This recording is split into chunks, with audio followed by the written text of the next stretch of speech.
I used to be in charge of the visa section at the CIA's consulate at Jeddah, the principal city of the Hijaz in western Saudi Arabia.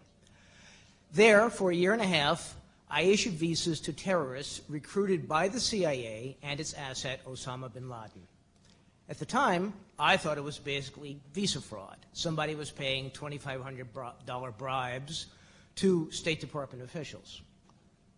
I was ordered by these same high State Department officials to issue the visas, to shut up, to do my job, and ask no questions. And this wasn't simply a difference of opinion, as was alleged later on.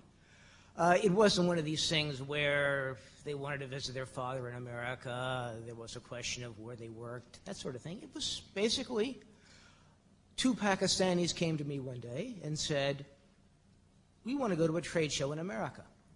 And I asked, what's the trade show? They didn't know. What city is it going to be held in? They didn't know. And I asked a few more questions, and I said, no, visa denied. You haven't proved to me that you're going to come to the United States, accomplish your business, and then return home.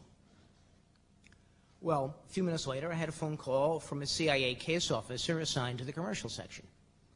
Issue the visas. And I said, no. And he said, well, it's important they get a visa. And I said, no. And a few minutes later, he was over talking to the chief of the consular section, reversed me, issued the visas, and these guys took off. And this was typical. I had a Sudanese who was unemployed in Saudi Arabia. He was a refugee from the Sudan. And I said, you don't get a visa. And he kept coming back and coming back and coming back. And after a bit, I started getting calls from a woman I believe was a case officer who was in the political section. We need this guy. And I said, no. He hasn't proved to me that he's going to America and he's going to come back, as the Immigration and Nationality Act says, and as the State Department's Foreign Affairs Manual says. Well, short order, I got reversed again, and he got his visa for national security reasons. And this went on for a year and a half. I had people, not every day perhaps, but every week. And maybe as many as 100 people got visas through me getting overruled on my analysis of their ability to go to the United States and return. And I protested this. I protested to the Counselor for Consular Affairs in Riyadh. I protested to the Bureau of Consular Affairs in Washington. I protested to the State Department's Inspector General. I protested to the State Department's Office of Diplomatic Security. I talked about this to the FBI, to the Justice Department's Office of Professional Responsibility, and I went to a couple of congressional committees. And by and large, I was told, shut up. You don't know what you're talking about. This is a difference of opinion. You don't know what you're doing. You're far too junior to question the Consul General in Jeddah's interest in doing this. He's a guy that was seen sitting in his office filling out visa application forms for Pakistanis with forged passports. He wanted visas for Libyans who had no ties to our consular district whatsoever. And I came back to Washington after a trip to Germany, and I was assigned to the Bureau of Intelligence and Research in the State Department. And eventually my appointment was canceled.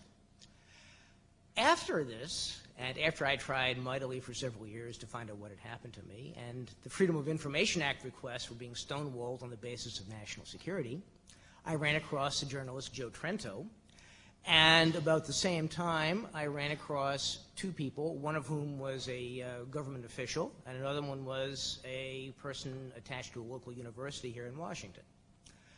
All three confirmed that what I was protesting was not visa fraud, but people being rounded up by the agency and Osama bin Laden to come to the United States for training as terrorists to be sent to fight in the war against the then Soviet Union and Afghanistan. They used roughly $1 million in liquor sales a year from the consulate in Jeddah to fund this. And you might ask, well, as the Washington Legal Times did, that was then. This is now, 15 years later. Well, from what I read in the Los Angeles Times, 15 of the 19 people who allegedly flew airplanes into buildings in the United States got their visas from the same CIA consulate at Jeddah. And according to a journalist in Florida, Sidney Friedberg, a Pulitzer Prize-winning journalist, they got this through the Visa Express program, where you handed in your documents, and they packed them off in a bunch of other documents, people traveling to the States for a legitimate reason with a legitimate travel agency. Well, Celerino Castillo, the former DEA officer, told me this was common practice for the CIA in Central America. They put their guys in, hoping that the paperwork would be overlooked, that they wouldn't get too many questions asked. And when I raised this with the Los Angeles Times, with the New York Times, with the Washington Post, with 60 Minutes, nobody wanted to talk about it. But Covert Action Quarterly printed my article on the hand that rules the visa machine rocks the world. Unclassified, the Journal of the Association of National Security Alumni, printed a couple of articles I had done on the links between the State Department and the CIA. The agency assigns its people to virtually every section of every consulate and diplomatic post in the world. They routinely troll visa applications.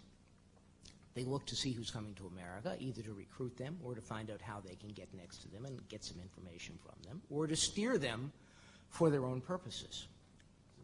But nobody in Washington, D.C. wants to hear about this.